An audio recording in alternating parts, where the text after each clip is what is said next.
Never miss a day at school, and he's the underdog. Wanna learn more, call his mama down and glue. He's about to change his face, so he'll get to the neighborhood. Walk in school today, now brother on the street. Never miss a day at school, and he's the underdog. Wanna learn more, call his mama down and glue. He's about to change his face, so he'll get to the neighborhood. Walk in school today, now brother on the street. See, he's alright, and he's on the phone. See, he's alright, and he's on the phone. See, he's alright, and he's on the phone. Never miss a day at school, and he's the underdog. Wanna learn more, call his mama down and glue. He's about to change his face, so he'll get to the neighborhood. Walk in school today, now brother on the street. Never miss a day.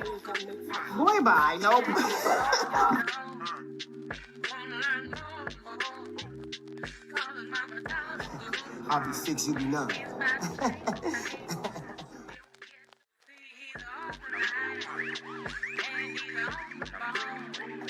See, he's alright, and he's on the phone. Maybe I want to be Never miss a day. Hey, you guys, and welcome back to the channel. And y'all already know what it is. I don't even feel like I need to go into great detail about what we're about to do, but I am anyway. If you guys are new here, though, my name is Ashley, and this is My Sweet Perspective, where I give my take on all things TV and movie related. And we're back to start a brand new retrospective review series on Insecure, child. I don't think any of us were on the YouTube when season 1 came out, and we thought to ourselves, we need to get on this and talk about something, because the shows right now, honey, they're not giving everything that we need them to give. So as y'all know, I'm not here alone. Let me bring the panel up so that you can meet everyone. And let's start here, because she is very, very brand new here. Welcome, Shayna. How are you today? Doing good. Thank you so much for having me, Ashley. I wanted to talk about it anyway, so I'm happy to be talking about it with you ladies. Yay. Welcome. Next to the stage, we have Kay Bly. Why, Bly? How are you doing today? Doing all right. I just rewatched it as many times as I watched Insecure. I said, let me get it fresh on my mind again and rewatch the first couple of episodes so I could be ready. Because y'all like to do trivia, and y'all know my memory don't be set for trivia. Y'all be trying to trick me. And we got games. I got 2-3 games sprinkled in. Okay, but you'll be fine. The comments, the subbies, they will help you out. Last but not least, we have Tyra over there at the Struggle Spectacular. Don't do me. Hey Tyra, how are you doing, girl?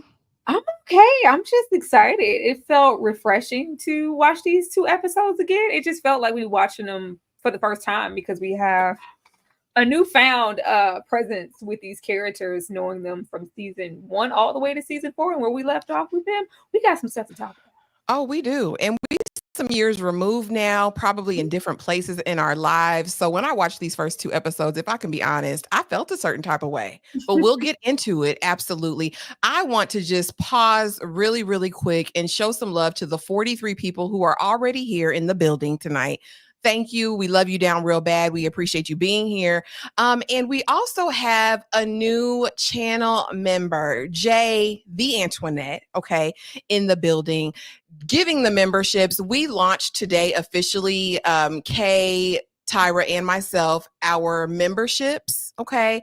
And I know Jay has just become a member. Thank you so much. We appreciate you. You have no idea.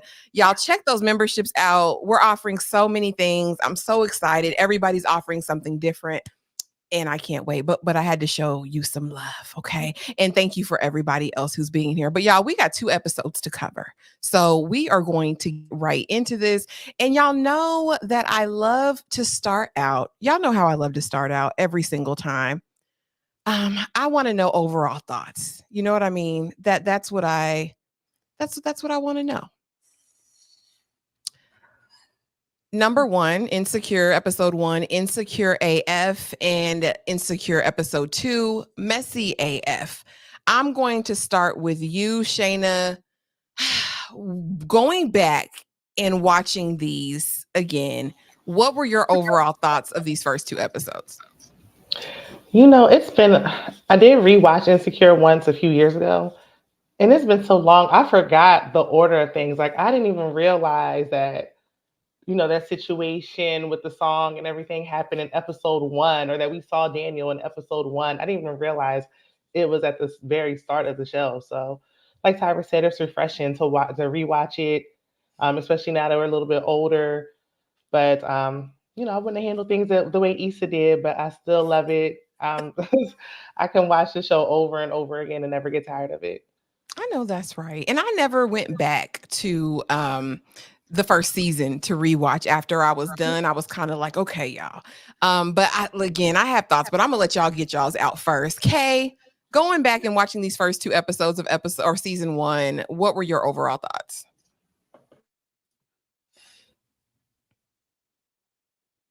She muted.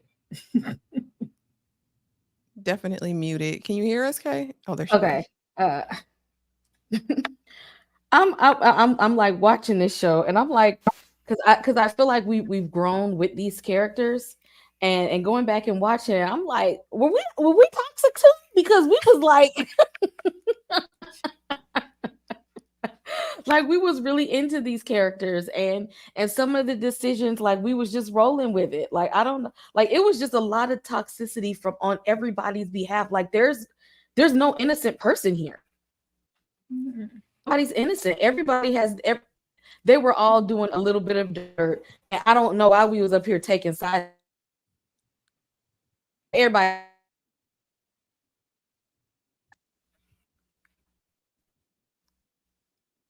BK freeze. I believe so. BK freeze.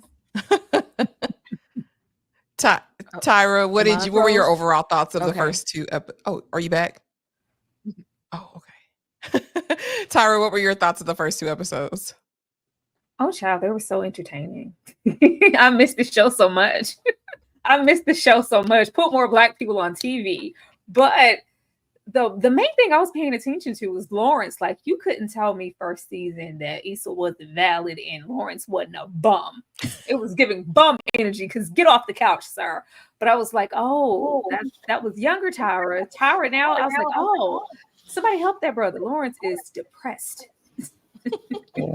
Lawrence, I always thought he was a bum.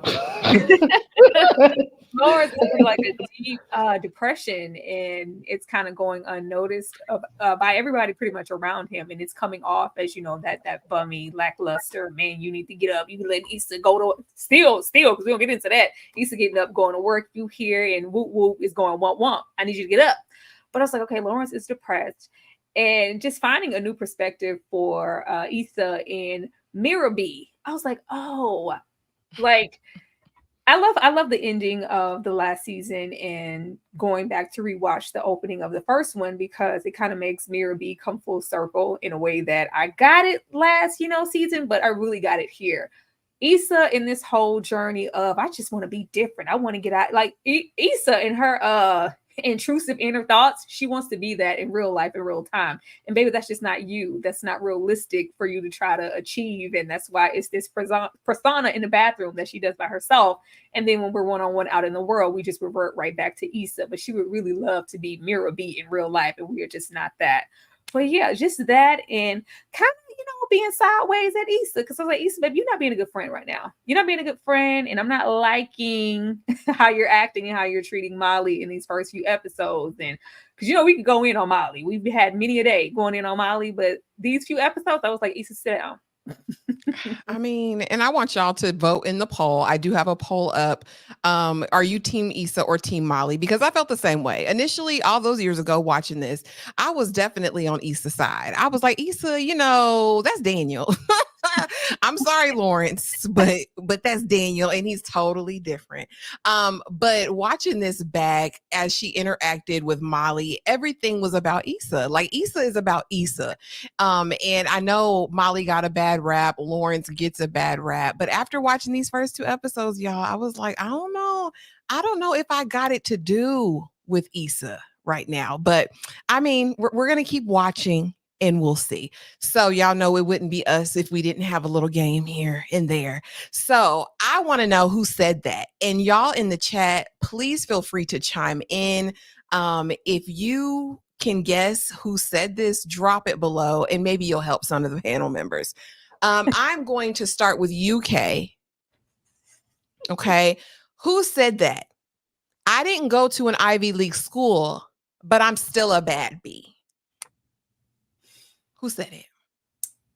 Come on, Kay. You rooting for you, baby. I'm trying to think, because didn't they go to the same school? Molly and Issa, they all went to But who said it? what was it? I mean,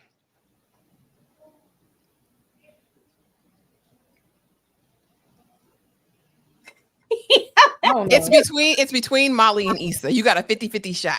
I'm gonna say Issa, but they went to the same school. But no, they both did. They went to but didn't they both go to Harvard? No. Where they But went Issa then? did say it. You did get it right. Issa absolutely said that. I didn't go to an Ivy League school, but I'm still a bad B. What school Okay. was they at then in that last season when they went to their homecoming? It wasn't Harvard. Harvard is East Coast. They were in California somewhere. I don't remember the name of their school. I'm look that up in the chat. Y'all remember what school they went to? Y'all got it. Anna Babe got it. Miriam got it. Y'all was close and moving on down the road. Okay, thank you to the 63 people in here. So now we are starting with the first episode, Insecure AF. And I want to just get to know these characters, right? So let's start with Issa.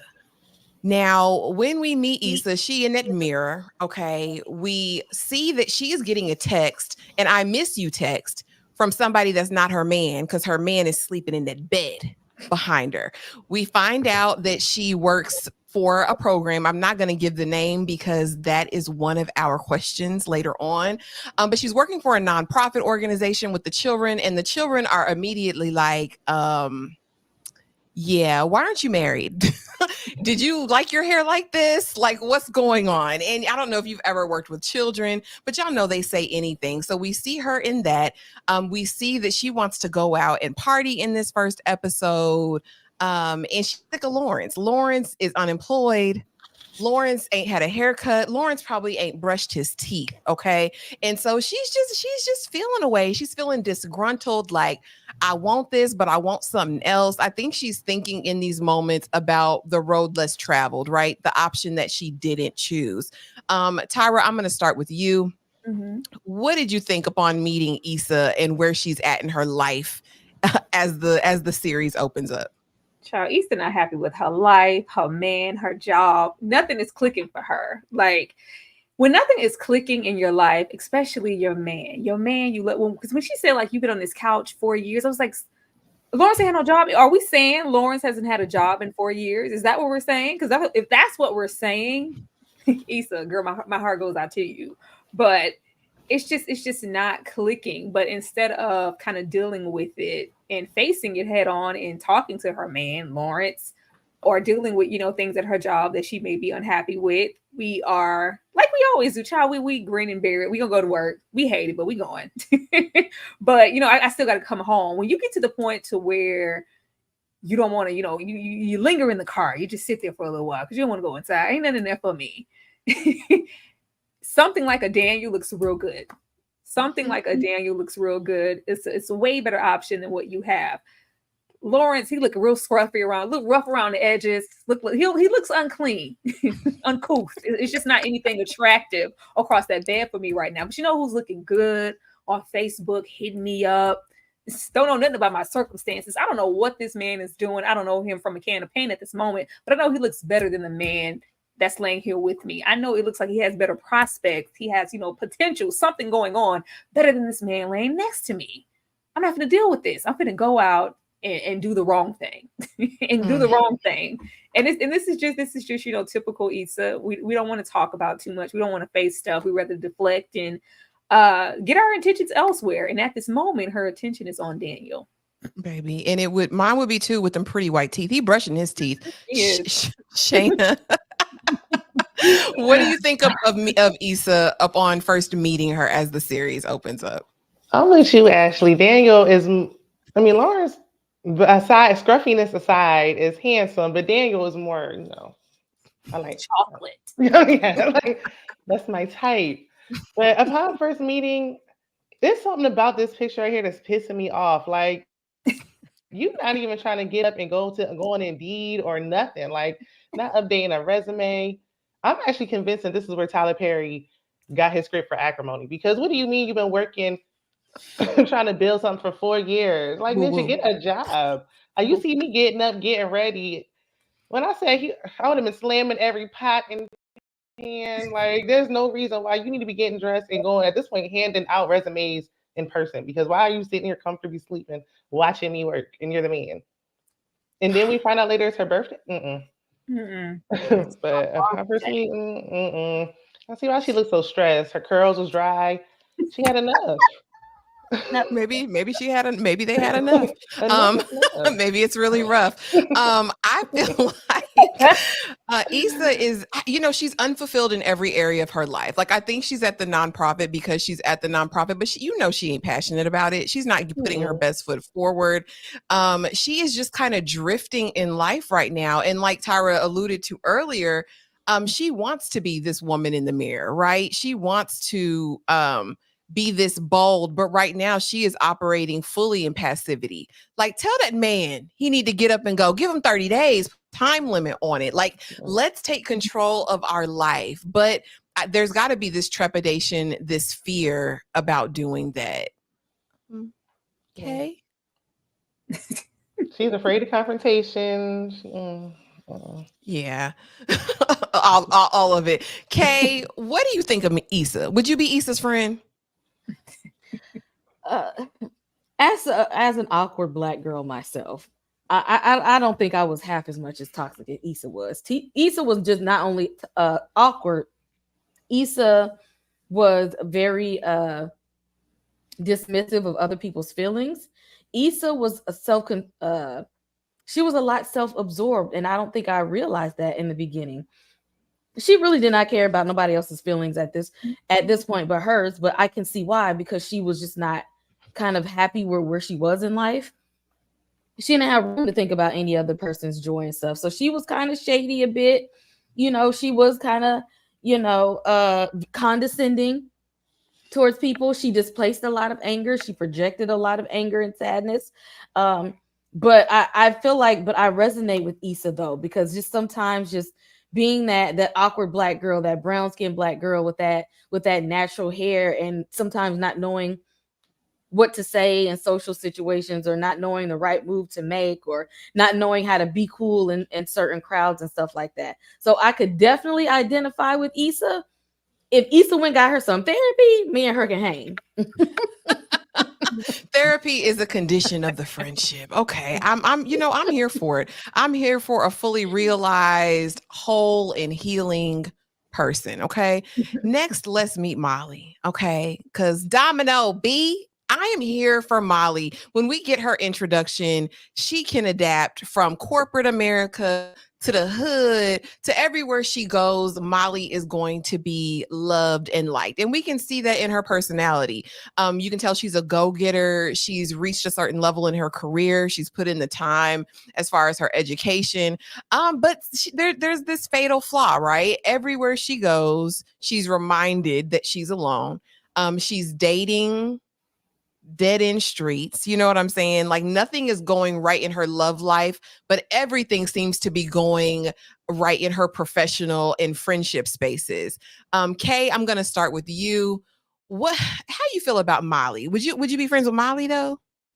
Or does Molly need therapy too? Oh, Molly's therapy issues were a lot more prevalent because Molly was that I'm going to hide behind the face of success, and that is going to be my excuse of why I don't have time to actually realize that I need to heal. Molly was in denial for a long time about the issues that she had because she thought, well, because I got this nice place to stay and I got this good job and I'm getting promoted and I got some nice clothes and money, that those were things that would push her over to being like, I'm doing well in life. And no, it wasn't. Like, she couldn't hold a stable relationship to save her life, and that made her toxic towards other people and the people that she was dating. Molly was the problem in a lot of these situations, and what made it worse is that she just was not ready to admit that. So I'm not sure that I could be friends with someone who couldn't see the fault in their own stars. Okay, so even in these first 2 episodes, not thinking about the future, not thinking about what we learn about her, would you think she had it mostly together? I mean, other than the broken P, would you think Molly had it together? Does she put on a good facade? No, that's the word right there. Put on. I can spot a pretender a mile away. Okay, girl. Okay. Shayna, what about you? Are you gonna be besties with Molly? Is Molly your type of girl? Between the two, back when it first came on, I felt like Issa was my best friend in my head. But now I do see myself identifying more with Molly, like on a career tip, and just it's her thirstiness with men though. Like I have a hard time with that. But rewatching just off of these 2 episodes again, Issa's so selfish. I can't do the one-sided conversations and things like that. Like, she's really, every time they speak, they go back to Issa, where Molly's just there. That's why she snapped later on. But just for these first 2, I think I would be friends with. I would choose Molly. She was more like a listening ear. She was helpful. She opened her home to Issa. She gave her a place to stay. Yeah. Tyra, what about you? Oh, I'm sorry. Did I cut you off? What you're not gonna do is use me for my high-rise apartment. Go home. I'm definitely I'm thinking it with Molly. Watching these 3 episodes, I was like, Molly don't know who she is. Girl, you are Molly. Like, you are that girl. We are highly educated. We have a wonderful job. But Molly feels like she's incomplete because she doesn't have a man. And she is clearly internalizing, like, why don't they want me? Why aren't they wifing me? Why don't they like me? There must be something. I'm like, girl, you're wrong with you. Ain't nothing wrong with you. But we see from the beginning she's internalizing it because it seems to be everybody else around her. Even Issa has a man. Like, everybody got a man except for me. Something must be wrong with me, so I need to be fixed. And I think that's how we see her progress through the seasons, with her trying to adjust to whomever she's with. And there's always an escalation every season of desperation coming off of Molly when it comes to her proximity to a man and having one, because she thinks that makes her whole. And it does. Like, girl, you are whole enough on your own. And she does not know that. And of course we do, get some therapy later on that we gonna get to in later time. But she eventually comes full circle. But this Molly here, definitely friends. Issa can kick rocks. Like, what we're not gonna do is make everything about you. Ignore my feelings. Talk about my broken P on stage, and then use me for my penthouse apartment. Girl, goodbye. That part. Dane C, thank you for the $2 super chat. Peace, Tyra and ladies, and rest in peace to James Earl Jones. Yes, rest in peace to him. An icon gone. Demarcus, thanks so much for the $4 super sticker. We appreciate you. And thank you again for the $3 super sticker. Thank y'all for showing the love on tonight. Thank you for showing the love. I'm definitely choosing Molly over Issa in these first 2 episodes. I like her personality. I like that she does seem to be that friend that's always there. And I hate that it feels like Issa plays on that, right? Like, well, I'm going to go have a spa date. You can come too. So it's like, you can already tell that she's used to coming over and mooching off Molly and wearing her suits and doing whatever in the moment. And like I said, you ain't gonna air me out talking about my broken coochie and then, expect expect it to be all sweet because you brought some Cheetos and some dip over. Like, what are we doing? Oh, Maybe a she brought one bag. small bag. It was a small bag. Girl, where is the bottle of wine in a box of chicken? Girl, bye. It wasn't even a party size. Like what? I do have a question before we move on. Actually, I just Sure. want to ask y'all, like, because now we're in a space. I feel like more recent years we're really focusing on decentering men and kind of getting away from that. Like we don't hold so much value into like having a man. This show came out years ago, so I feel like maybe had Molly had to come out now, Molly wouldn't have been so thirsty. Like we should give her a little more grace as far. That's really her major flaw for me is her thirstiness. Like the desperation is just I hate it. But like if she was decentering men and that wasn't the issue, would that make you even sway more towards Molly? Child. The way Molly was hyperventilating in that bathroom, like, oh, when is somebody gonna choose me? Trying to get choked. I'm lonely. I mean, I liked her already. And I get the pressure that she felt. Like later on, we find out that she had seen a married couple that she thought was perfect until, they had their issues in her mother and father. And then I think in addition to that, her being in spaces and seeing her other counterparts, and I'm going to put other in parentheses, getting engaged, getting married, and she's still on this merry-go-round. I wonder if she would have been one of the ones that, I don't care about that really, or if this always would have been a Molly. You know what I mean? Yeah, but I would it's like to thinner. think that she had her power back because there are all these movements now, but I don't know. What about you, Kay? I think about that and I don't know. It's with this is one of those shows that I feel like I feel or see something different every time I watch it. Maybe because I'll be in a different place in life, but it's like sometimes when you could like see the growth in the characters, but then when you go back and watch it or you look in later seasons and then you reflect on it, I don't know. These are things that I sit with watching Insecure. I sit with those things. Yeah. Society changes and we change and we grow. And I hope a 4 or 5 year older Molly would be in a different place, right? And more content in herself and knowing, like Tyra said, who she is. Girl, you are enough. You've achieved this and you're a good person. In that way, I will feel the show. I always thought the Molly's desperation was a bit dated for the time. Like Molly is giving decades old of I'm just not complete if I don't have a man. Even though we know that that's a very prominent still, but I just felt like who Molly is, maybe would have been very very webby INP, but she would have been outside and it just would have been everything. It would have been fine. But it I guess there are still some women like this. Oh, there's a lot of them. Yeah. Oh, I was just going to say, guess. Yes. When the show came out, I was feeling like Molly. I was like, oh man, I'm pushing 30. I want to. I think that time frame, we have that time in our head of when we think we should have these things. Like they're getting close to 30. They feel like they're running out of time. You're really not. I just love the dimension because that never crossed my mind.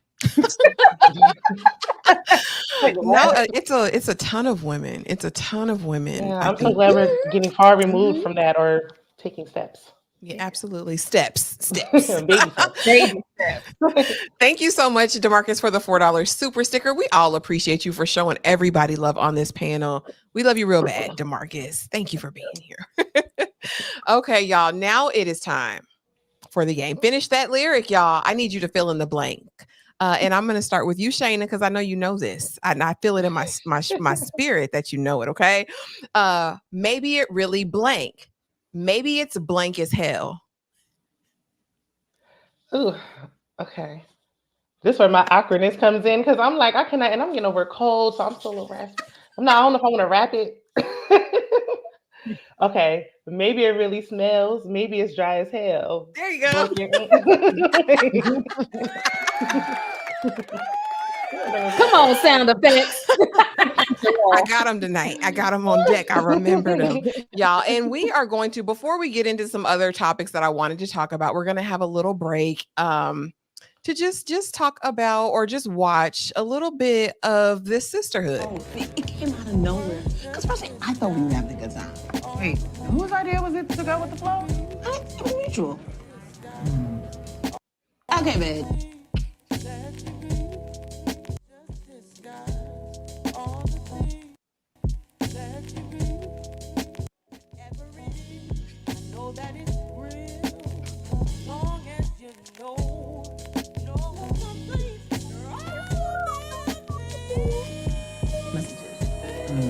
Right? And then this motherfucker got to hit me with his bullshit. Sorry. I'm not looking for a relationship right now.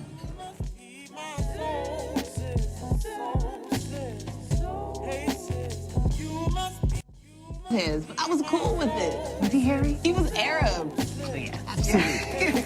And then he goes from like calling me every day to sending me text messages.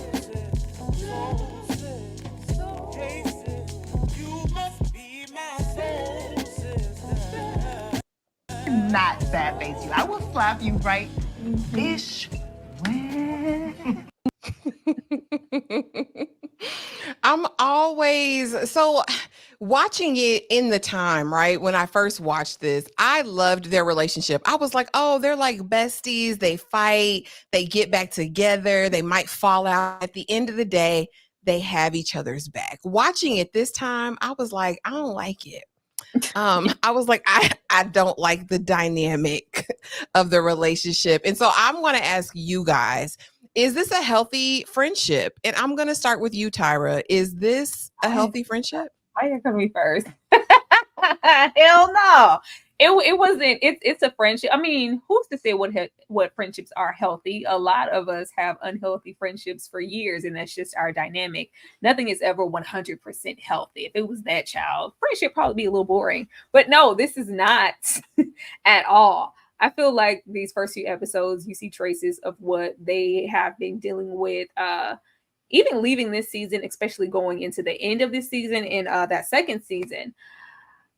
I think Issa sees Molly in a way of like, this is something that I could aspire to be. You know, everybody loves Molly. Molly has it all together. Like, girl, what are your problems? Like, I'm not going to identify or care or try to be your shoulder all that often. What do you have to complain about? You got everything. You got all your money. You got a wonderful job. But you missing a little man, like you're dating. Look at me, like it's just, you know, some internalized things. And then you flip flop it in this Molly, like, well, girl, what the hell are you? You got a man to come home to every single night, a man that loves you, like. And it's just popping into my head. I don't know what episode that is, but she says like, oh, you don't even deserve Lawrence. You don't even deserve Lawrence. Like, it's just like both of them have something that the other one wants. So there's always like a little plex there as far as, you know, what problems do you really, really have? And then it's just with Issa here in these first few episodes, it's very one-sided for her, because Molly is in need of friendship. When you start to push me by the wayside of my feelings in that moment and occupy your time with a man that's not even yours, set me up to go out here to this club, and girl, you just need to get out. The rap on stage was insulting. At first I thought that was so fly. I thought it was so funny first watching this, but it's one thing for it to be, you know, maybe it's my pee dry, it smells, my coochie not only broken, but it's making ninjas run left and right. Like they turn, like her coochie was everything but a child of God. I'm like, ma'am, don't get up there and spew out some things I told you within our friendship in confidence. Like, girl, how many things are you not a rapper? You can get in that mirror and spew out things every single moment of the day, but you decided to get up there and rap about my coochie. Absolutely not. Let's go. Let's get out of my face. And then, you know, that ride home in the car.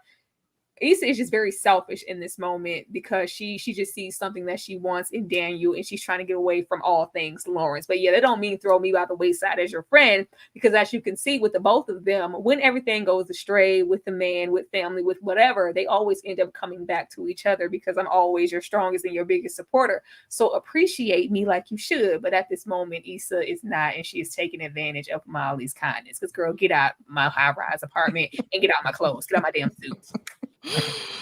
Lord, but first let's go to our favorite Ethiopian place and let me tell you about, my dating situation. Kay, I'm coming to you next. Is this a healthy friendship? Is it one-sided, or do these two really, really genuinely care about each other? I don't think that they had it in them this time to actually have real love for each other. They had too much unhealed trauma going on right now. Issa couldn't ever really truly be happy for Molly because she wasn't happy with her career. Molly was on the path to greatness in her career. Issa was going nowhere fast. But at the same time, Molly's like, I got everything I need, but where's my man? And Issa, you got you a man at home and a man at the club that you brought out mirror, bitch. Talk about my private parts. So I'm like, and so they're both tapping on each other's traumas. Right now, what they have is a trauma bond in their friendship. This is not a healed friendship. This is a trauma bond. And a trauma bond, although may seem very, very strong, it don't mean it's healthy. That's very true. Shayna, what say you? Is this a healthy friendship, or is it one-sided? Are both parties getting equally or benefiting equally from this friendship? It's definitely one-sided, but we see over time, Molly had her time too. Sometimes it's one-sided on one side, sometimes it's one-sided on the other side. Like I said earlier, when you rewatch it again and you're in different spaces in your life, then you start to pick up on other things. Like when you have a falling out with a friend. I had a falling out with a friend I was friends with for 20 years. And I realized when the show was on, I was like, oh, we're just like that. And I thought it was a good thing. And I realized how negative and toxic it was. But I think we held on to the time. Mm-hmm. We put so much time into that friendship. That was like my sister because we were friends for so long. And that's what I see here. It's just they're holding on to this the length of time. They've been friends for a long time. They're comfortable. They're used to being around each other. But really, they've outgrown each other. I was just going to ask, is that a thing? Because I know that we approach that subject in later seasons, right? Like maybe we're not the people that we were when we first became friends, and maybe we grew in different ways. The same way that can happen in romantic relationships, for sure. You don't even pick up on the shade. I saw a Facebook memory, and I was like, did this hoe ever like me? Like, what was that? It's like you didn't at the time. You're just like, oh, that's my girl. I'm gonna just let it go. But no. So as you age, you want better for any type of relationship. I agree.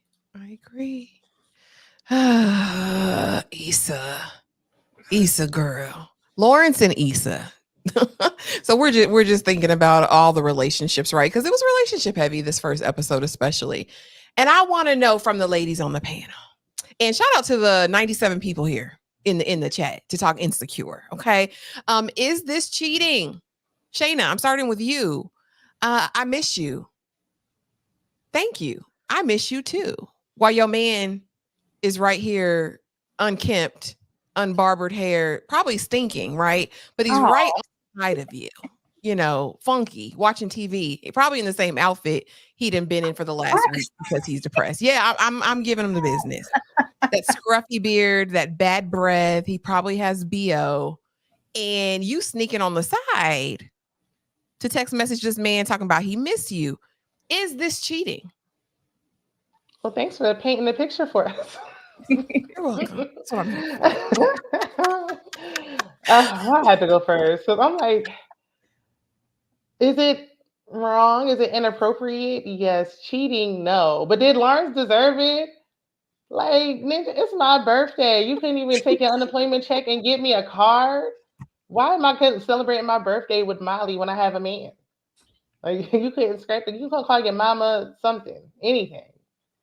Uber was around at the time. Like, there's no excuse. Like, I just, no. So I could see, it's the starting of something that's very inappropriate, but not cheating necessarily. Not cheating. Okay. Kay, what say you? Is it cheating?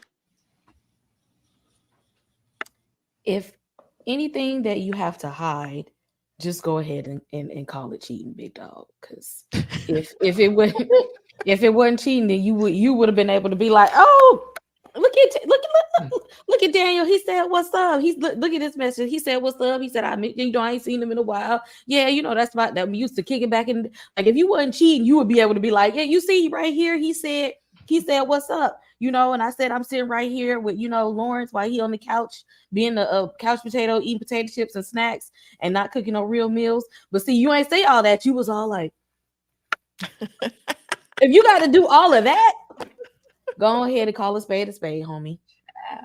Because you ain't gotta say you miss him back.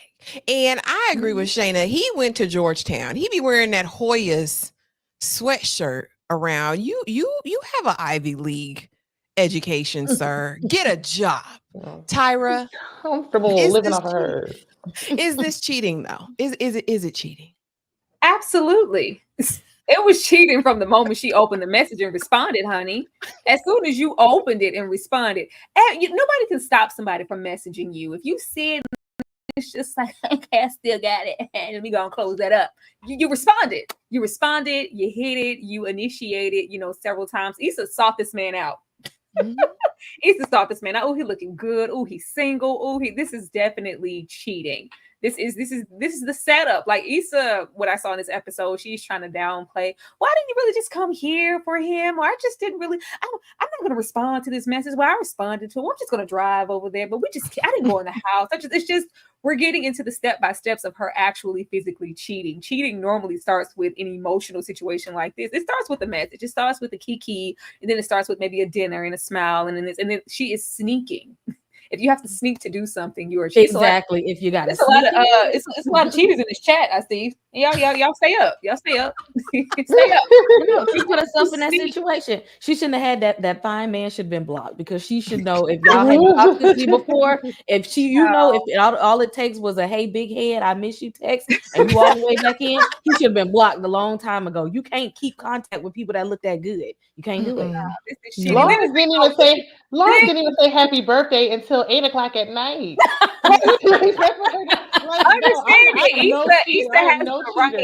Issa has the right to have her plex, but you have your plex with your man. I'm coming in the house. Hey, what you doing? Why you not dressed? Hell no, I don't want you to move out the red box. It's my birthday. I need you to be doting on me. This is the one time I need you to get up and roll over your potato. I need you to get up. I shouldn't even have to have this conversation. At the same time, you are in a relationship with, maybe you chose this man. You allow this to go on. Because Lawrence is in a state of, because all of us are saying, like, get a job. We have that moment. I don't know which episode that is, when it is the Best Buy situation, but Lawrence is doing what a lot of men do, especially a man with an Ivy League education. Yes, I could get a job anywhere, but who do you expect me to work at Best Buy? Like, what do you mean? Right, why am I going to, do this or do that when I have an Ivy League degree, when I went to school all these years and spent all this money? I want a job in my field or nothing at all. But yes, sir, in the meantime, somebody got to pay the bills. I need you to come on. I need you to help me out. Let's get to the getting, and then we can get to where we want to be. Lawrence has never wanted to get to the getting. He just wanted to get on some goddamn whoop whoops, and that was taking too long. You need to get up. No, none of them Georgetown connections helping his ass get up off that couch. And Issa also said he wasn't putting it down in the bedroom. So after I gotta work, I don't even work on my birthday. That's a sin where I come from. Why not work? I gotta work to the bone because I got this adult child in the house, and now I'm not even gonna get no good D. Like, if she would have just texted, if she would have said "I miss you too" and nothing else happened, would it have been cheating? No, it would have been wrong. But she set it up. Like, we know you're gonna keep talking to him. Just right here, no. But I mean, I ain't saying that's right, but I understand. It ain't right, but it ain't fair. Here's my thing. This could have all been avoided, right? Like, I'm just of the mindset that his shiftlessness isn't an excuse for her to do whatever she wants to do. I felt like I wanted, watching this back, for Issa to put her big girl panties on and say, listen, this ain't working for me. This is not serving me in this situation. What are we going to do? I'm either going to move out. You can move out, go move with your parents, do something. But until you can get it together and bring something to the table, I need to step out and explore because I'm unfulfilled. I don't understand, I guess, for me, the concept of just dragging him along. If I want to go be free, baby, if you want to be free, go be free like a bird. Like, like, then, it's the other side of staying with this man, because I think we've all, don't lie, everybody didn't have them a Lawrence in this state. Everybody didn't have them a couch potato in this state, and that's when you are in love not only with your man, but you are in love with potential.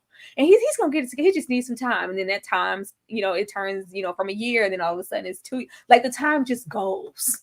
It goes, and you don't know, and it just spirals, and then it's just like, I don't want this. I don't want this man, but God damn it, it's 4 years of my life. This has been 4 years of my life. And then it's just hard to walk away from. Then you find yourself over there in the DMs of Daniel King with his fine ass, I think we gotta do something else. I think at 21, that 22, that's cute. Like you're graduating. Like I think when you I ain't gonna be able to do it, bro. The students had to be like, what's happening with your love life? The children had to tell her, like, what's going on here? Like, that's when she was like, what am I doing with my life? So yeah. Oh Lord. Broken Puss and the man that bobs and weaves. I'll never forget him. We have not gotten to this point yet in the series, but that's what he will forever be known as for me, is the man that bobbed and weaved and then wanted Molly. We know, we've talked about it, we've alluded to this scene, but they go out. Issa gets Molly out of the house under suspicious circumstances. We knew you knew where Daniel was gonna be that night, girl. Like we knew. You knew, we knew. Everybody knew. Molly knew afterwards, but you not only, hook up with him, whatever.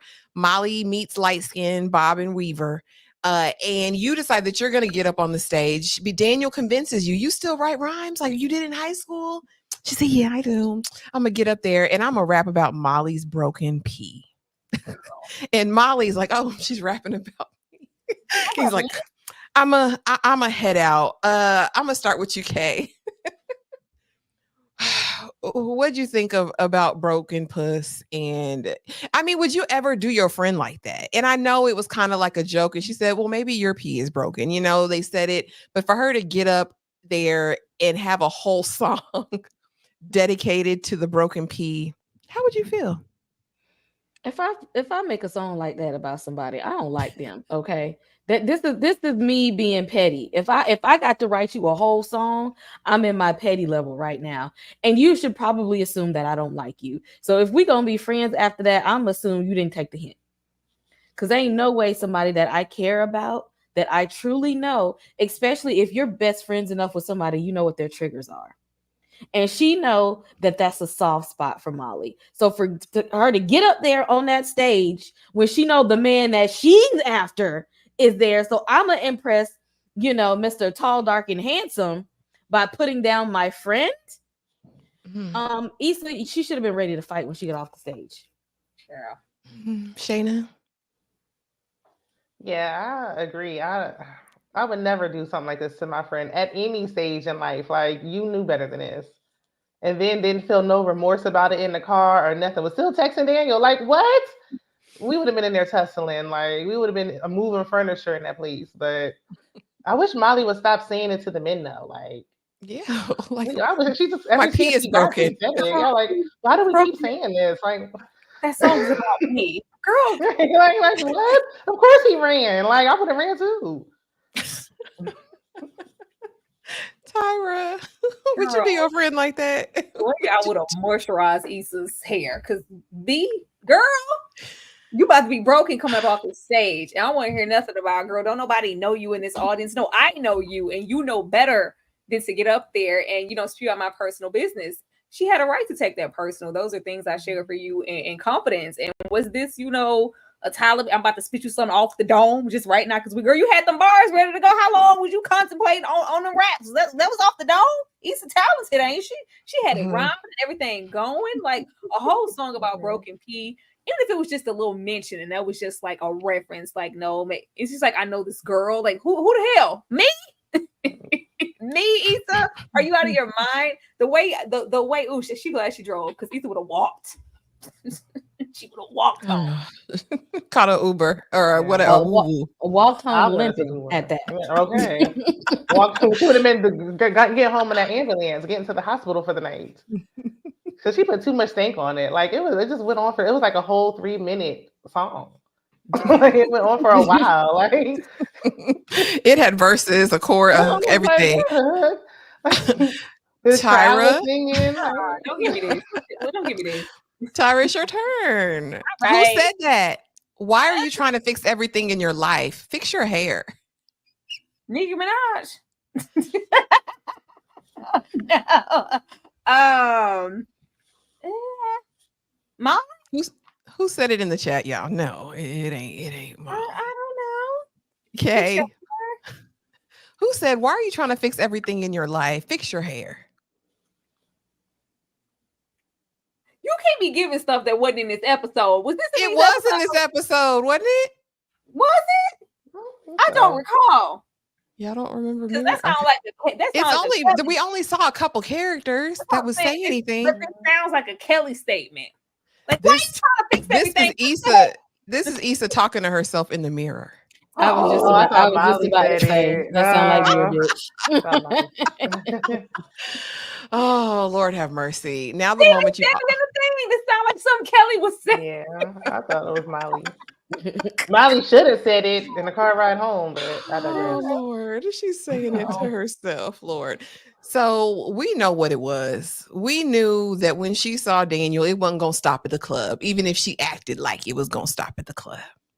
So we're in the club. We see Daniel. He inspires you to get on that stage. But then afterwards, we need to have a little rendezvous because he's big fine with that beautiful smile and he's brushing his teeth and he has on deodorant and cologne. He smells good. He looks good. He's strong. He's got a nice, strong back. And you're thinking about all the ways you want to sit on it, right? As Jasmine Sullivan said.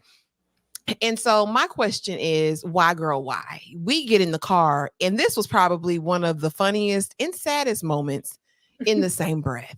Because they share a kiss. So now it's officially crossed into the realm of cheating, right? But after that, she says, I'm not ready to jump into another relationship. And he said, huh? A relationship? Is that what you think? The way I would be shame-faced, the way I would be embarrassed and ashamed. Tyra, I'm gonna start with you. Girl, what you thought this was? Girl, this was not a date. He didn't saw you. He said, I missed you. You weren't courted. Like, what are you talking about? What are we really doing here? You were not courted. First of all, you tracked this man down. Clearly, stalkerish. Trying to be in the same location he was. He didn't say, I miss you. I would love to take you out sometime, catch up. No. Where you at? Can you pull up? Everybody knows what pull up means. Everybody knows that. What time it is. It's dark. Look like it's past midnight. Can you pull up? Yeah, I'm going to pull up. He got a bottle. Girl, we finna get it popping. Like, what are you talking about? Why are you coming in here playing on my top and on my pretty teeth? You need to go home. Go home. You be childish over there with your man. Because you know what I invited you over here for. And then you want to, I'm just not ready for, girl, ain't nobody relationship. Daniel been a lot of things, but Daniel, up until whatever in that season, he ain't lied, girl. I ain't present myself to you as no Prince Charming. You saw what you wanted to see in me as an option, girl. I'm trying to get it popping. Who said I want a relationship with you? Girl, go home and moisturize them. Bye. He wanted that good. He wanted that good coot nanny. He wanted to reminisce on days gone by. Shayna, what say you? Why, girl? Why did she do this? Why did she embarrass herself?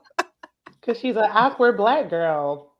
Really, there's no, because why? What, you're supposed to think that in your mind. I don't even know what she was thinking. Like, that's what you get for thinking. Like, he clearly said, I just want to hit. Like, you talking about your friend got broken, got a broken cat. You must not. I'm trying to see what that be like. So I don't know. But I mean, that didn't stop her. Well, let's not jump ahead. I was gonna say she kept talking to him anyway. I guess he was like, look, let me not say anything to ruin my chances of getting in those jeans. Like, no, you don't want a relationship. I don't either. You want one? I want some too. Like, I'm just trying to hit. Shout out to Daniel. That was my thing, girl. A relationship where? Like, why would you let that come out of your talked mouth? since college? Like, what? Okay. Did she just know that she was that girl in this moment and that he had to have wanted a relationship with her? Could it be because she is a relationship girly. She's been in a relationship for all these years. Maybe she thought that's just what the dating market was. What you think? That had to be her in her awkwardness. And as awkward as I am, see, I always know the deal is you were never gonna catch me slipping. So she see, that's what she get for trying. You can't be part of playing the game and think that you will play it and you can't play the game right. And she slipped up in that moment. Issa, you can't. This wasn't the life for you, and it showed in this situation. It showed. He ain't asked you for that. You know he wasn't ready for that. You wasn't even done with what you was doing. And at that moment, he wanted the same thing that you wanted in that time, and your awkwardness came in and interrupted what was happening. That you didn't have to say nothing. He wasn't trying. This was not a conversation time. This was not a time and a place for conversation. Exactly. You could have just kept doing what you was doing, but you had to make it as awkward as you were. She played the game all wrong. That's why she got screwed over. She had to. She couldn't help herself. She doesn't even know him anymore. Like, you knew him way back when. You don't know him today's date. A whole different man, just like you're a whole different woman. Shayna, I gave you a fill in the blank last time, so I'm not gonna make you rap again. Kay. Fill in the blank. What was Molly's cooter used like? Used like a, I don't know, used car? Two words, Kay. 2 words. That is 2 words. Used car. Tyra. Used like a used car. Girl, come over What here. did that rhyme with? Rhyme with anything. But it fits. Somebody, anybody. The chat is helping. Used like a Toyota child. Don't ask me. Don't ask me. Don't. Yes, you can, Harold. Y'all can participate, and he has it right. Listen, used like a dish rag. Yeah. Okay. I blocked that whole song out of my mind because it was disrespectful. I think I used it. Who did I use it? Allison in House of the Dragon Lives, because her Cootenanny was broken too. It applies. It's applicable to some of these characters that we encounter on these shows. So here, Molly was mad, but temporarily. Issa knows her sweet spot. She knows that Molly will not stay mad at her long. And I wonder if Molly's ability to forgive goes deeper, right? As we get later into the different seasons, we'll kind of see how Molly is, even with the men in her life. And I think she really does value what she thinks this friendship was. But definitely she brings, what is that, ranch dip and Cheetos to the dough, and then gets in there. They talk, but then has the audacity to still lie. Because Molly know you done went to see that man. And she said, no, nothing happened. Girl, why? Shayna, I'm going to start with you. Why is Issa lying? Why lie? Why? She do got a little lying problem. Now that I think about it, she lied several times. In her. I don't know. Molly should have slammed the door in her face when she bought that little small bag. Like, this is a bag for one. I don't know. You can't even use half the dip. No wine, not a soda. What were we talking about again? Issa lying? We were talking about Issa lying, but then we're also talking about why is Molly so willing to forgive? It seems like this is a pattern to me. I guess she knew Issa didn't mean no harm. Well, did Issa not mean any harm? Because I feel like the truth came out on that stage. She just wanted to see the best in her. She wants her friend. I don't know. She's just a nice person. I don't know. I don't know. That bag is unforgivable. What flavor is that? Just plain. Not even flaming hot. I don't know. This is a bad combination to me. Kay, why did Issa lie? And why was Molly so willing to forgive? Well, once you tell one lie, you got to go down the rabbit hole of telling more, because she done already lied to Lawrence and she lives with him. So apparently she can't face him with the lies. So let's go to the next bit. Let's skip over the man's feelings that I just hurt because I cheated on him. Let's go over to the bestie that I also hurt feelings of and see which one will take me in. And apparently she feels like she would rather face her best friend, even though she disrespected her in public, than go home and tell her man who she disrespected in private what she did. Well, Tyra, what say you? The way she would have been back at the dunes with his bag of chips and his ranch. Girl, get off my get away. Like, the fact that she came in there and lied because you want yourself to be perceived a certain way, to know that, girl, you were 100. It's not that hard to guess, Issa. I see you use me tonight. You did this intentional to get to Daniel, to get with Daniel, and you went over there to try to get what you wanted. And of course, you know, it didn't go as planned, but yeah, apologize for what you did to me. And Molly's very forgiving, as we see child throughout all the seasons. She's, you know, she's gonna put a band-aid on, oh, it was okay, they didn't mean it like that. Well, girl, he's actually like this. And it's just Molly wants to have somebody close to her, even if they're toxic to her. and poorly, Issa is one of those people. But yeah, this was Issa. Like, let me bring my bag of ranch and the chips and the dip. No. She didn't want to go home. That's what it was. Right, You didn't come here to apologize to me. You didn't care about my food. You don't want to go home to that man. Right. Get off of, go back to them dunes. Go to them dunes. This ain't the dunes. Look at the view in the back. Baby, this ain't the dunes. Go home, baby. Go home. They had the audacity to be like, and can I borrow work clothes? Like, get out of my life, please. That's my thing. Anakin, not Vader. I feel the same exact way. Issa stayed lying. She lied even when she didn't need to. If that's my best friend, like, what's the point of a best friend if you just can't be bare with them and completely vulnerable and tell them the whole truth, even if it's ugly, even if you're ashamed of it? It's like, why call that my bestie? And again, this is the older me thinking that. But I was like, girl, and then to end up telling her anyway when Molly took her out to beautiful breakfast, because we know Issa ain't have no money either, really, to pay for it. So baby. They wake up the next morning. They are in episode 2, messy AF, and you know, Issa just grinning from ear to ear. Molly is too, but she's gonna have her a self-care day to fix her broken coochie. She is going to get a vajacial. She is going to get all of the spa services that she can. And she even says, okay, Issa, you can come too. And Issa's like, well, can I just borrow a suit? You know, because I got to go to work. But while they're sitting here, Lawrence is on his calling campaign. Issa, where are you? Are you okay? Issa, are you all right? Kay, I'm going to start with you. Are you picking up Lawrence's call if you're Issa, or are you just, what is her plan at this point in your mind? Like, you just gonna stay away forever? Like, cause y'all do live together. You didn't call the man to let him know you was safe or anything. Like, what do you do at this point? What is your mission? What would you be doing if you were Issa?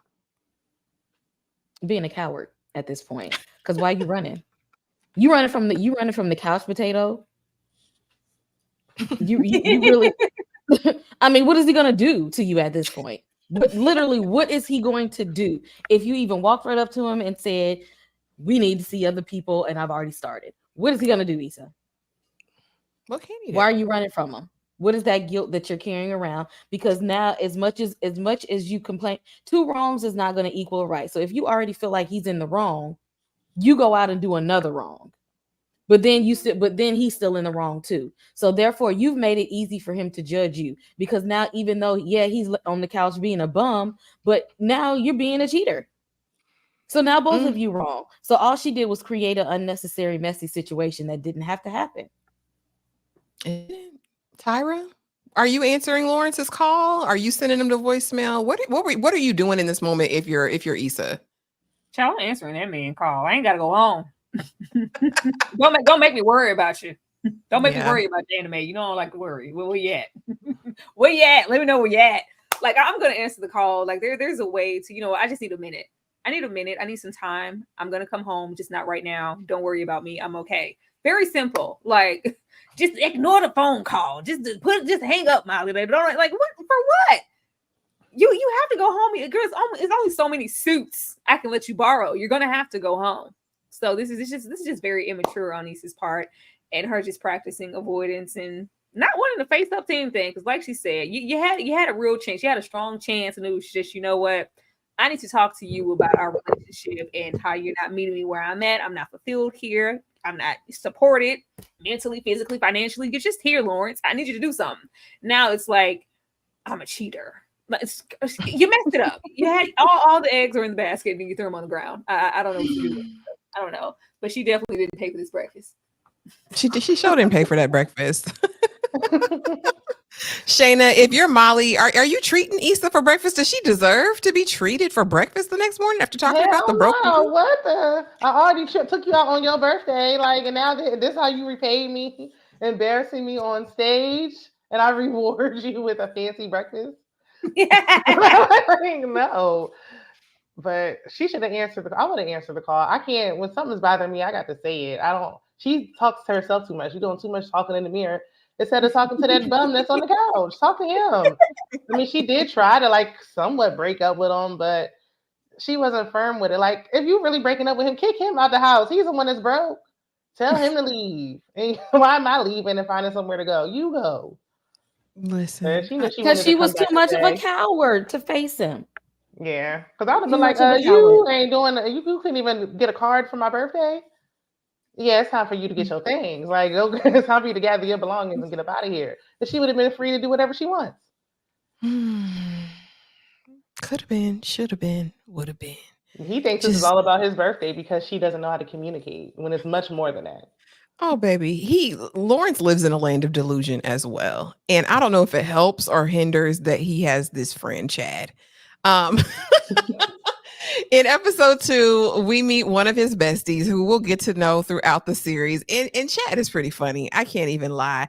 But I want to know, and I'm going to start with you, Tyra. What do you think of this relationship with Chad? Is Chad his friend for real? And is this the voice of wisdom that you would want in your man's ear? Chad is a hoe. Like, what are we talking about here? They didn't try to make Chad a decent friend until like the last minutes of last season, and when it was like, oh, this revelation. Like, no, Chad is not a friend at all. Like, but Chad is like, most men. It's I'm a friend, the drinking, the bar, the football game, but emotional support, no. Lawrence needs a shoulder. He needs some support. He is very much so depressed, and that's why he's a bum. Like, things, this whole phone conversation is, like, where are you in life? Like, what's up with the app? What's up with the whoops? Like, oh, well, I'm just trying. Okay, well, yeah, if you don't have nothing to tell me on that front, they're like, yeah, brother, do better. I don't know what to tell you. This game going well. Did you see the game? Did you see the brother? Are you coming? Like, Lawrence doesn't want to, be out and face any of this, friend circle. I'm not where I want to be in life as a man. I'm not showing up for my woman. I need some support from a friend, and I need to talk. I need to vet to another brother. Chad is not that brother. It's never been that brother. Lawrence needed some more friends. Unfortunately, he only had Chad. Oh, Lord. Okay. Shayna, you like Chad, or is Chad the friend you want your man to have? Every now and then, Chad kind of holds him accountable. Like, when he mentioned the birthday, he was like, "Oh no, you got to fix that." Like, even Chad knows. Like, come on, like, sheesh. But he's not really. I think somebody said it in the chat. Like, he's a fun friend, but Lawrence didn't have a support system. I don't know. I guess a lot of men don't really have that. That's why they bottle everything in and don't know how to communicate effectively. They don't have anyone to vent to. Maybe Lawrence needs a therapist. He's out there talking to the neighbors. He's talking to whoever at this point. Everybody's talking to everybody, but they're not talking to each other. Yeah. That's true. You can't be in Issa corner or be the friend I want my man to vent to, and you calling me old girl. You even say right. He called her old girl all the way to the end. But here's the thing, and I think this is a dynamic in male relationships, some that I've observed, right? And it's about what you're doing. Like, are you doing the thing? You know what I mean? Are you achieving? Are you going to the next level financially? Or in whatever space, right? So I kind of felt Chad on that. Like, if we ain't talking business, and Chad got that bread, for all his faults. He got that bread. So what are you doing, Lawrence? Kay, as a therapist, does Lawrence need therapy? Like I said when we started, I said everybody toxic. Ain't no innocent parties in all of this. Everybody toxic. Everybody is guilty. There is no innocent parties in this whatsoever.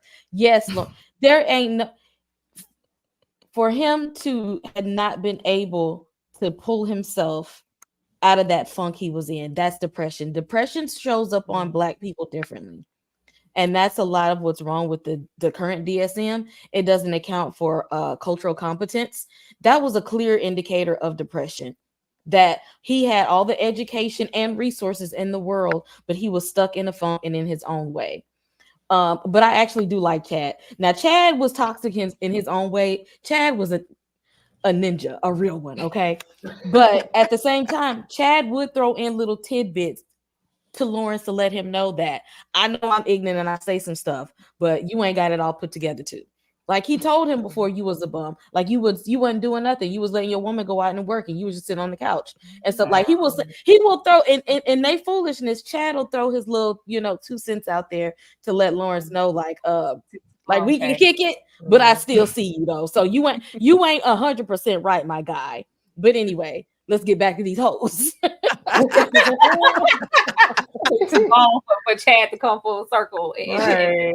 So sprinkles. I feel like with Chad, like later in the later seasons, he was able to tell Lawrence about himself because Lawrence finally had himself together. But it's hard to tell somebody like, no, you really are a bum on the couch when they're still in that place. Like you don't want to step on anybody's toes. You don't want to upset them because they're already in the bad. He was already down. He was already. Your girl about to leave you. You about to be homeless at this point. Like, why do I need to come in and be like, you are a loser?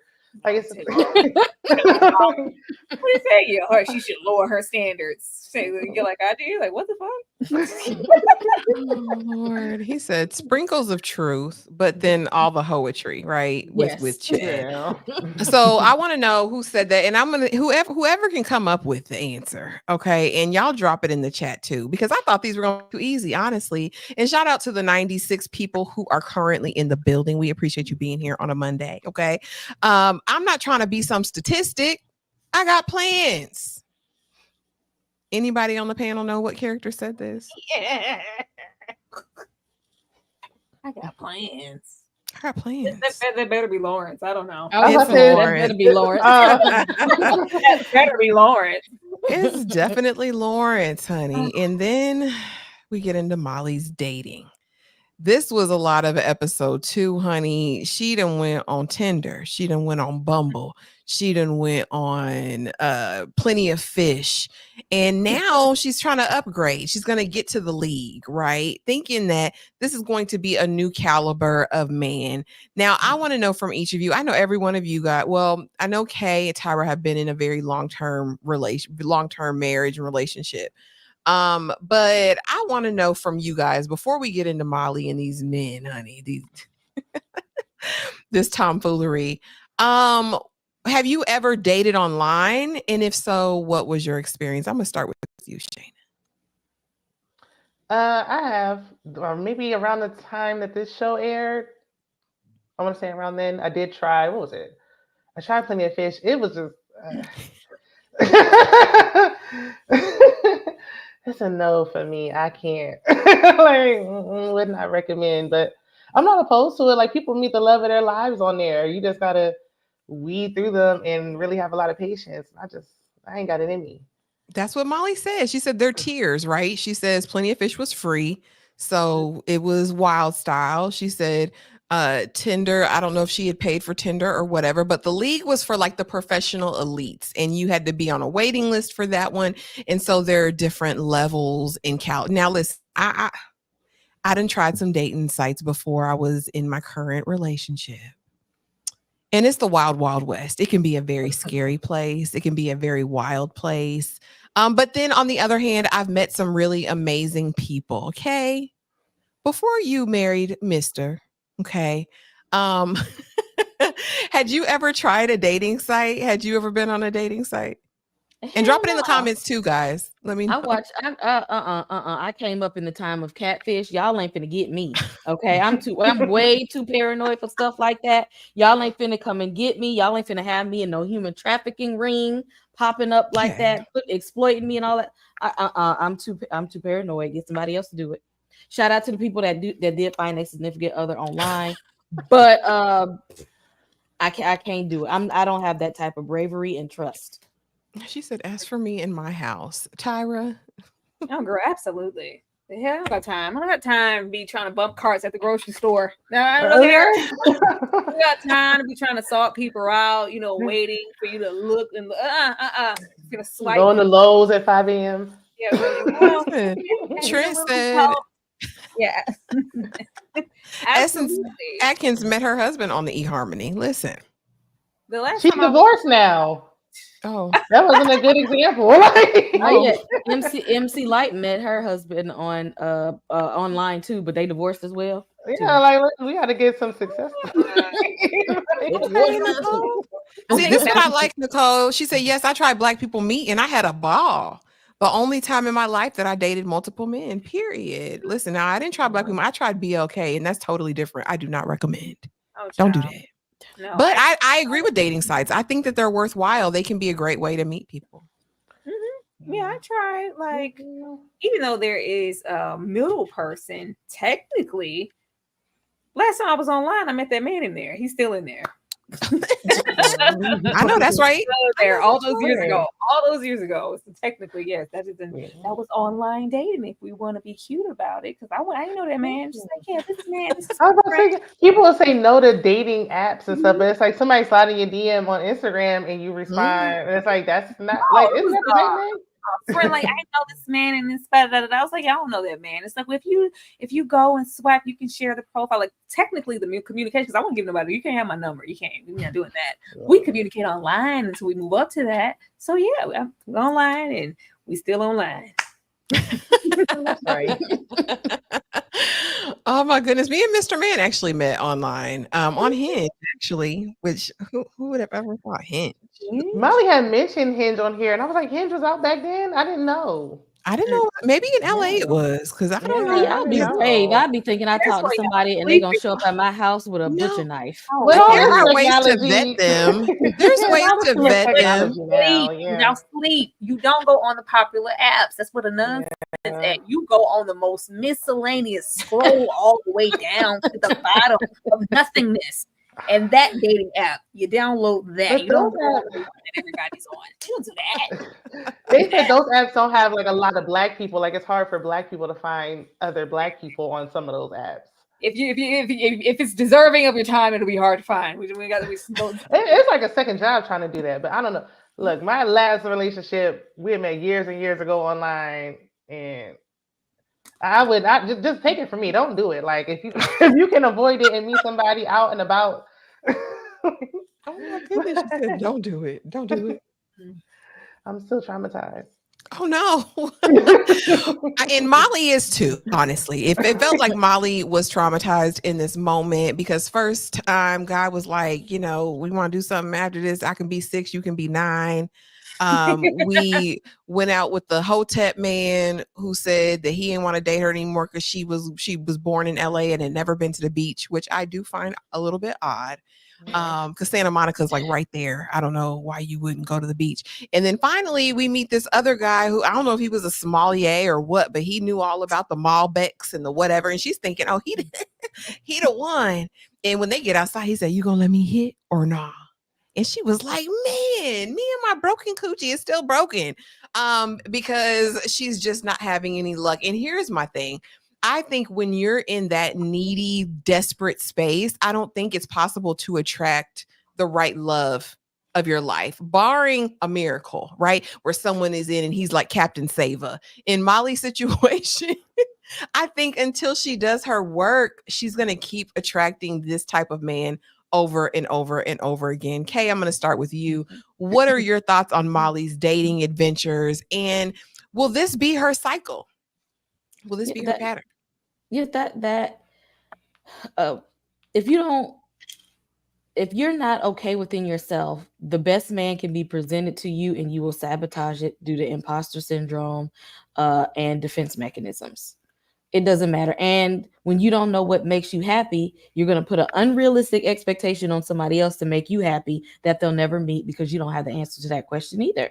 And that's the place that she was in right now. She didn't know herself. She didn't know what was going to make her happy. She didn't even know what a healthy relationship would look like for her. So of course it wasn't going to work. She didn't even know what to look for, because she didn't even know how to find her own self. Tyra, Mm-hmm. is Molly gonna keep attracting these types of men? The same type of I want to hit it. She's like, this is dating. I don't. This is dating. This is what it is.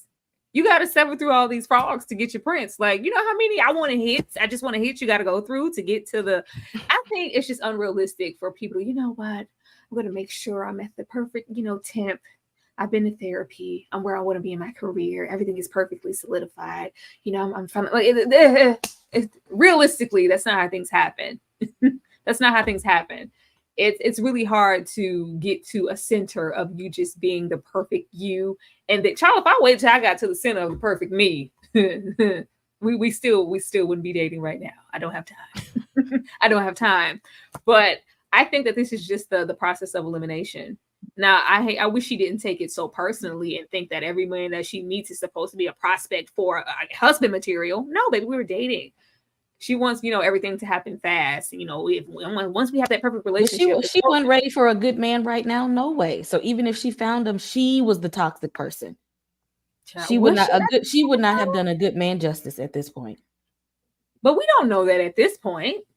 Yes, we see the toxicity. I'm going off of this point. Yeah, off these 2 episodes, the only issue I really see is that she's desperate.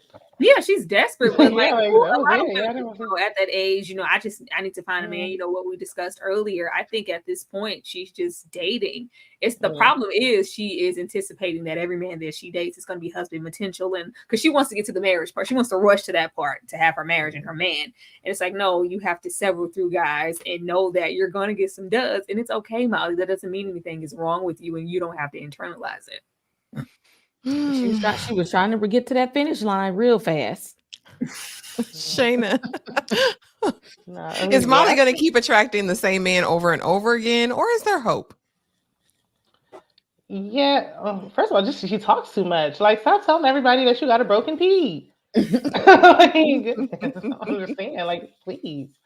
But I mean, yeah, that dating can get exhausting. Like, it's tiring. So I see why she wants to just meet her person. She doesn't have anybody to really vent to about dating, because Issa doesn't understand. She's not dating.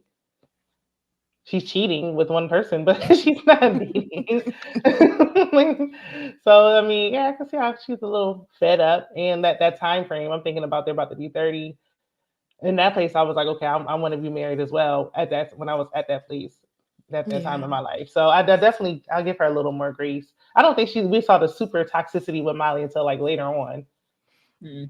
But I mean, I think it happened when it was supposed to. Is she going to keep attracting these kind of guys? I don't know. I feel the same way. I think that's dating. Like, even when I go on TikTok or anything now and I hear, like, I'm not dating, but I hear these horror stories and I'm like, okay, nothing's changed. Y'all did Waiting to Exhale. I'm like, at what point, what year is things going to change? Like, dating is so awful.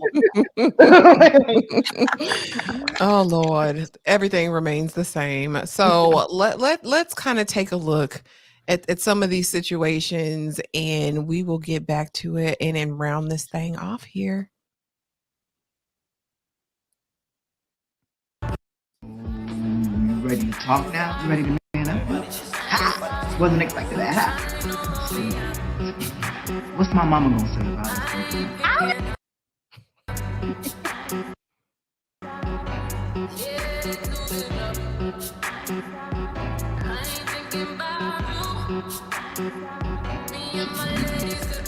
Where'd you put all my back? To the left. It's like a jungle sometimes.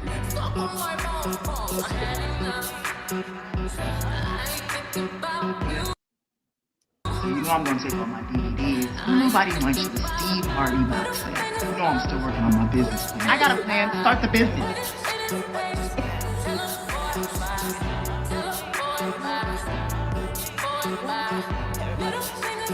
You should know I love you. I love you too. Going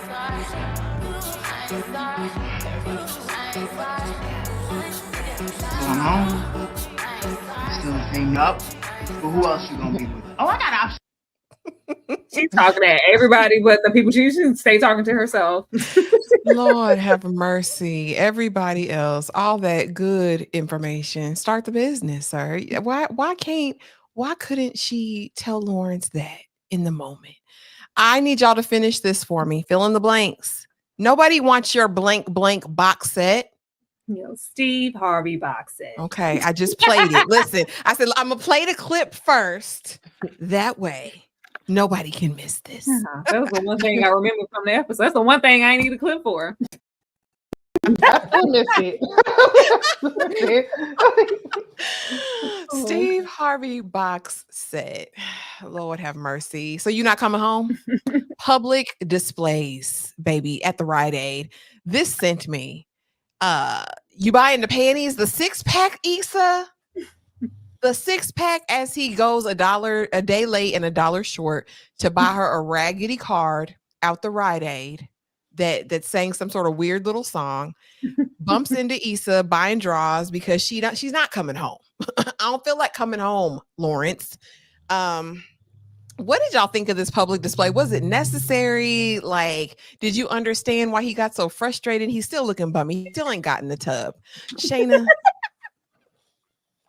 He literally looks homeless right there. Like, my goodness. Oh my God.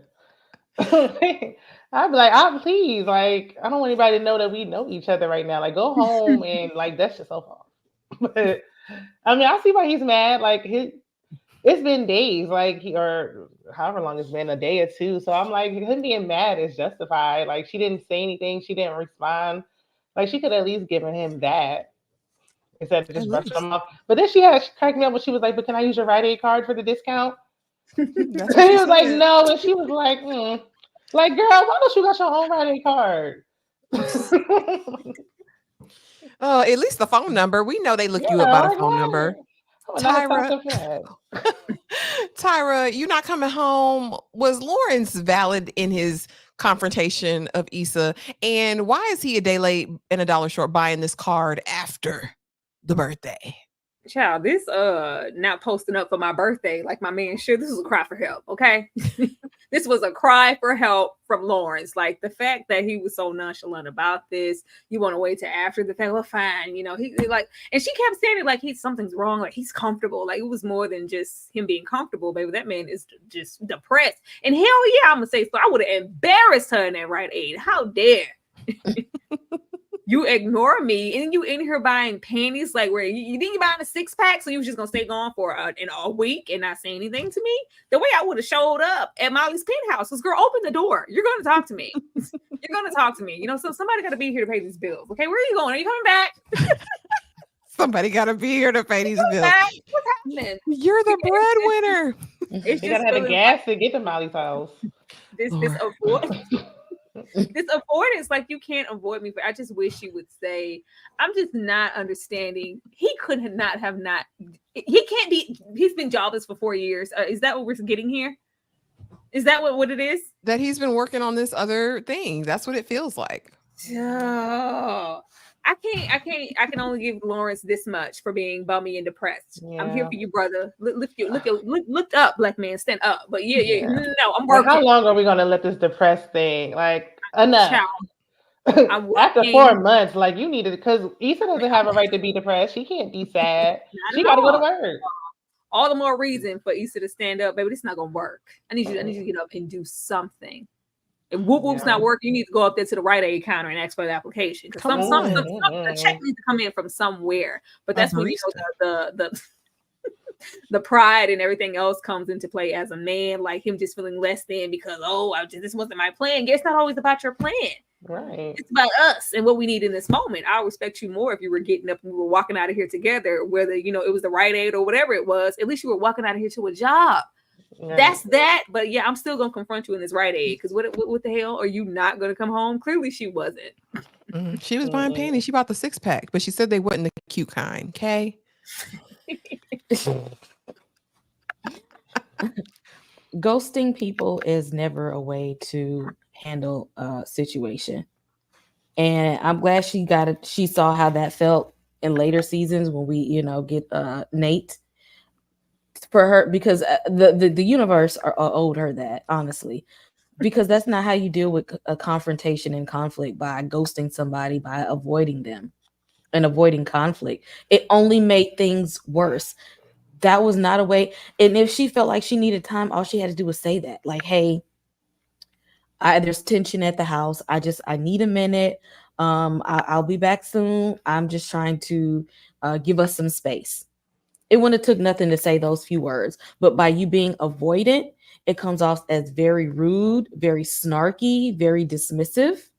And she didn't do the she left an open playing field for him to be very resentful and hostile of her, because she put him in that predicament, even though she was the one that should have been resentful because he's been bumming it for so long. But instead of her confronting him about it, she's like, well, I'm resenting you. Now I'm gonna give you a reason to resent me. And that's messy. That's really messy. That was the title. She left room for Lawrence to be the victim. Yeah, exactly. That's the right thing. Moving forward with Joe. She Yes. leaves this room. This is a space and opportunity for him to be the victim. And everything that she experienced prior to that with him, it just didn't matter because you cheated. I agree. Exactly. She set the stage for that. Well, all she had to do was have that conversation with him, a small conversation, but she left room for him to actually feel like she just did the ultimate sin. And it's always going to go back to she stayed. Like, she chose to stay in it. She's working in a nonprofit. She ain't making no money like that. Like, when she said he's comfortable, it's like, oh, he's depressed. Like, but he is comfortable. Because why are you comfortable watching me? You're literally watching me go to work and you're just turning over and going back to sleep. Like, enough. We experienced enough of that. Even that last conversation, see, you didn't want me, Lawrence. Are we not going to talk about Lawrence not having a job? We ain't going to talk about that? Right. Like, it's like we just kept sweet. Did he end up getting a job at Best Buy anyway? Like, you could have been did that. Lord have mercy. Who said that, y'all? Just a couple more here. What do I look like fighting a gang of kids? What do I look like fighting a gang of kids? Are these just the characters from these two episodes, or? It's a character from these first two episodes. It better be Issa. It was Issa. It was Issa, the first episode. When Molly was like, they said what? And she was like, what do I look like fighting a gang of kids? Yeah. Speaking of work, though, why does Issa even work here? Like, is this just one of those post-grad jobs that you get right out of school and then it just turns into, okay, I've been here forever? Because with the nature of the work, right? We got y'all working with, disenfranchised, I guess, or lower socioeconomic status children. You would think she'd be a little bit more passionate, but she doesn't take anything seriously. For me, this was another red flag for me with Issa, because you don't take your relationship seriously. You don't take your friendship with Molly seriously. And you don't even take this job serious. She's like, I'm gonna just get in there and wing it. Gets in front of all these people in this boardroom and literally just F's it all up, right? Got to have a sit down with the hippie lady while she's quoting African Kenyan proverbs. Issa is like, I'm so sorry, I'll do better. What's the point of doing better, and why does Issa work here? I'm going to start with you, Kay. It sounds nice, right? It sounds good. Like if you, because in terms, if we know Issa has a need to want to help the community, right? We know she wants to be there for her people. We know she wants to help others and build up the community. We got y'all sound like she could do that, right? Sound like it's a good deal that we could do that, and we got y'all. But quite frankly, we got y'all ain't have nothing but a bunch of microaggressions, and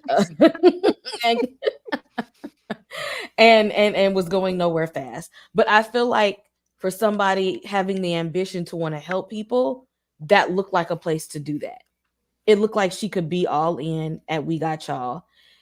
But it wasn't, and she stayed there just like she was in that relationship with Lawrence way too long than she should have been. She was at we got y'all way longer than she should have been because she know that job was a dead end for her, and it wasn't giving her the space and opportunity to fit the idea of what she had for community service and community outreach. Because this definitely wasn't the FUBU. Okay, this was not for us by us at all. It sounded like good community outreach, and it was very, very flawed. But I give her effort for trying, but she could have quit that job a long time ago. Shayna, why Issa work here? I don't know. She knew what it was when she signed up. Like, what you mean we got y'all? And I'm the only Black person here. Like, what is this? Like, I don't know. I feel like, yeah, initially maybe she was passionate about it. Even her boss said, like, when I hired you on, you were. I feel like people normally get like that at work, though, with their jobs. Like, she's been doing the same thing for years. She's complacent. She's tired.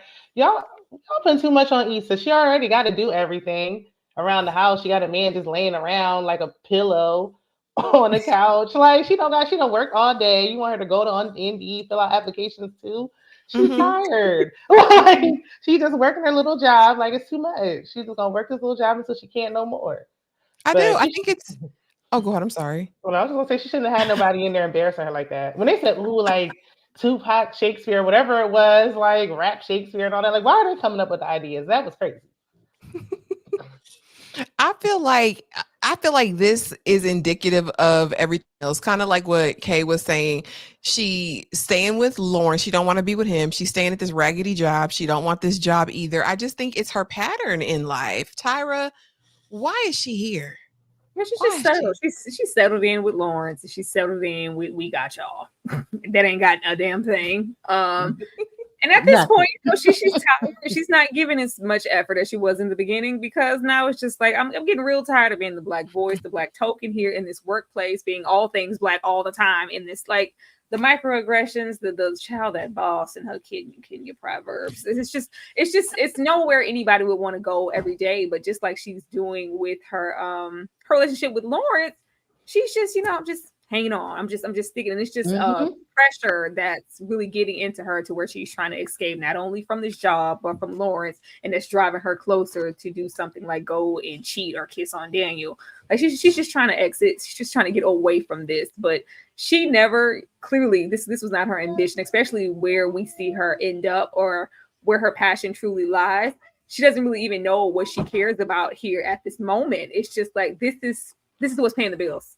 This is what's paying the bills. This is where I go every day. And these are, you know, the things early on that made me identify with Issa, because we've all had a job that is just like, this is what pays the bills. I don't want to be here. I hate this job. I go in, I clock in, I do my bed, because this is jail at this point. I go do my bed, I do that biscuit, and then I go home. And that's just what, you know, she's been doing. And now she's just kind of getting to the breaking point to where it's not enough.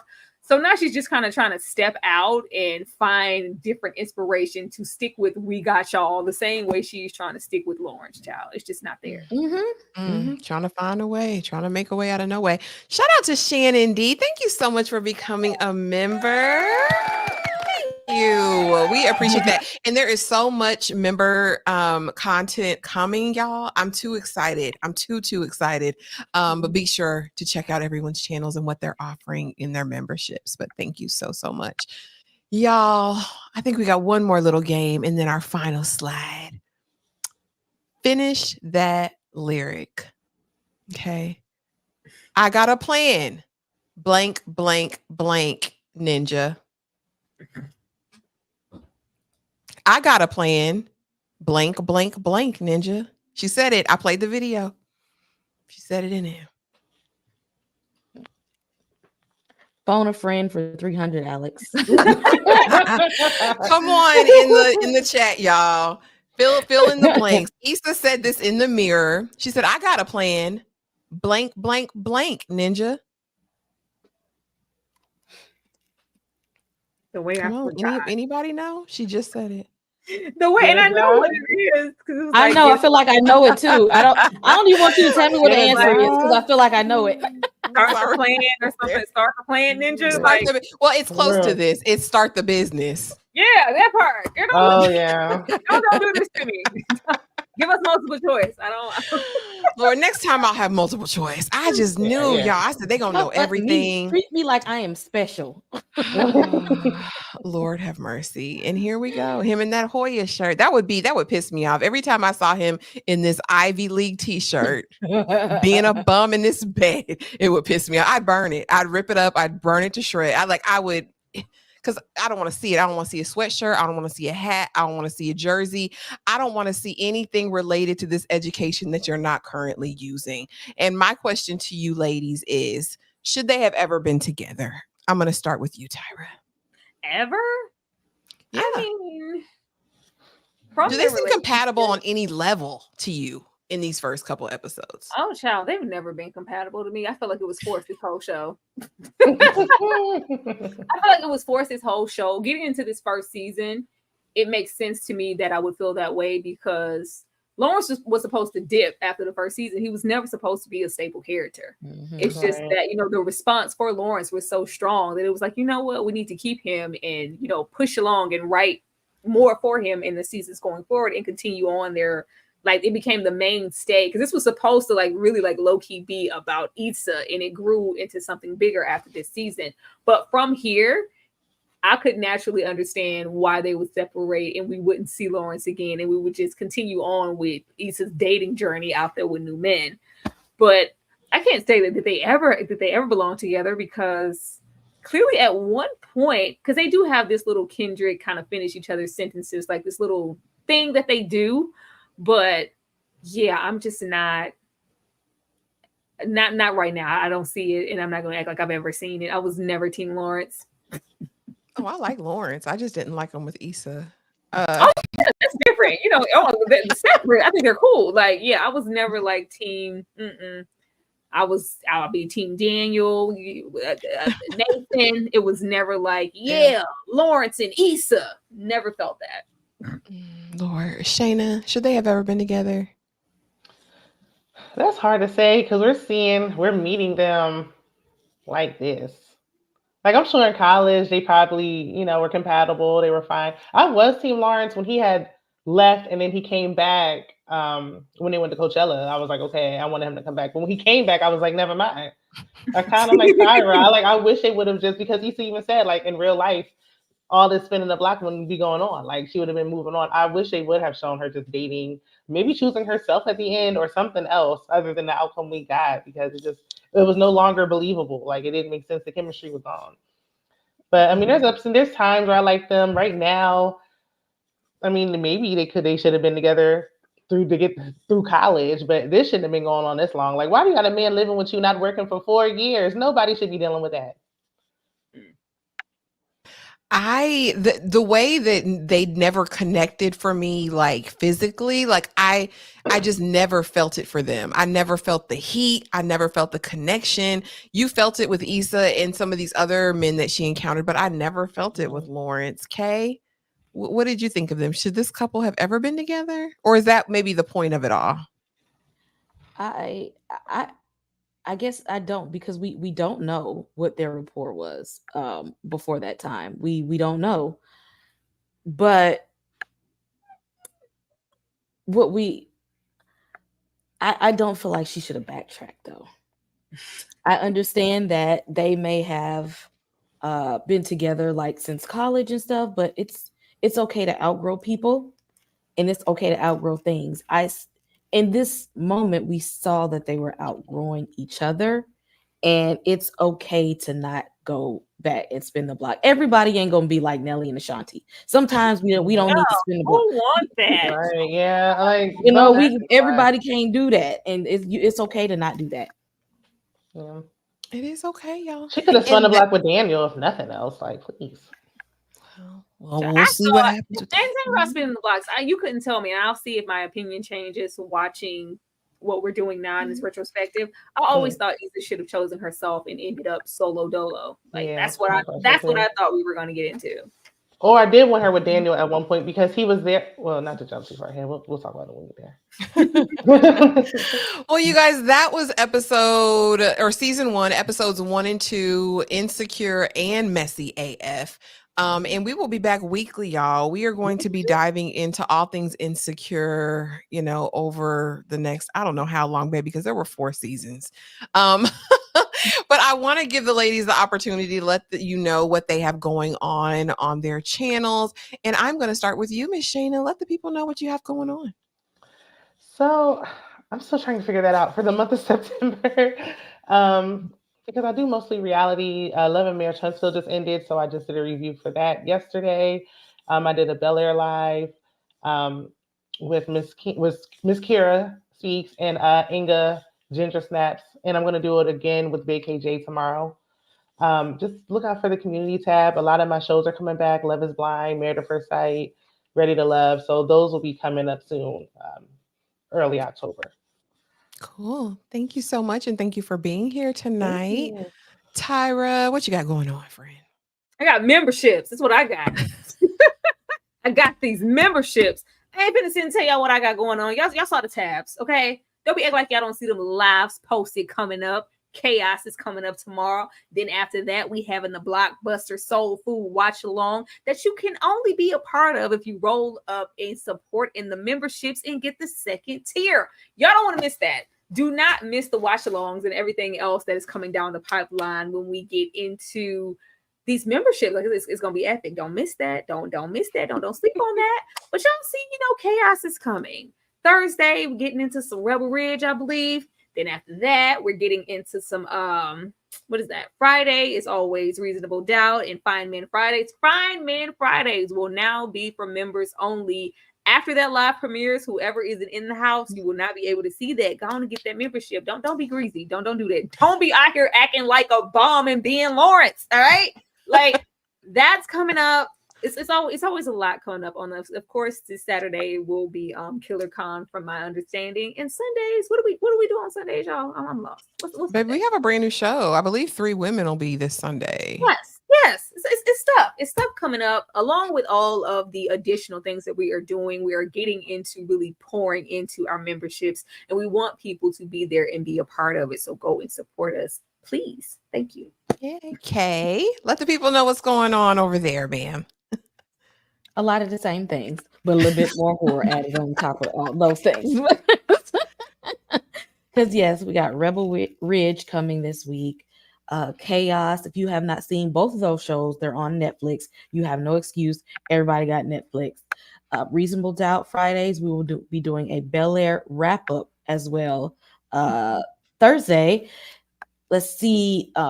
Friday the 13th is also Friday, so I'll be doing something to celebrate Jason Voorhees. Saturday horror panel. It's spooky season, so be on the lookout for some horror content. And that movie night, y'all need to hit that membership. You got Tyra's membership, you got Ashley membership, you got my membership. You need the membership link to get in on the movie night, the watch alongs. This is going to be fun. We're bringing back our own version of Blockbuster night. Millennials, I know y'all were there. Video rental nights, some snacks, your pajamas. Y'all need to hit the membership so we can have some fun in these watch alongs. Yes. Absolutely, y'all. We are so excited. Thank you to everyone who was able to make it this night. And y'all, it'll be back next week. We'll be rotating hosts and panels and all of the things. Yes, and Tyra is hosting next week. So y'all know it's going to be a party with all the dance breaks. Make it rain. Hey, yeah. We need the dance breaks. What you mean? We need that. Of course we do. But thank y'all for being here. We appreciate you so much for the new members. Jay and... Hold on, I'm gonna get it right. And Shannon D, we appreciate y'all for becoming members tonight. It's gonna be so fun. Wednesday is gonna be so fun. Tomorrow night, Chaos D Movie Man is hosting that one. I'll be hosting Rebel Ridge tomorrow night. So y'all be there or be square. It's gonna be so fun. And thank y'all for the 100+ people who was in the room tonight for our inaugural Insecure review. Thank you, and we will see y'all in the next video. Thanks for being here. Okay.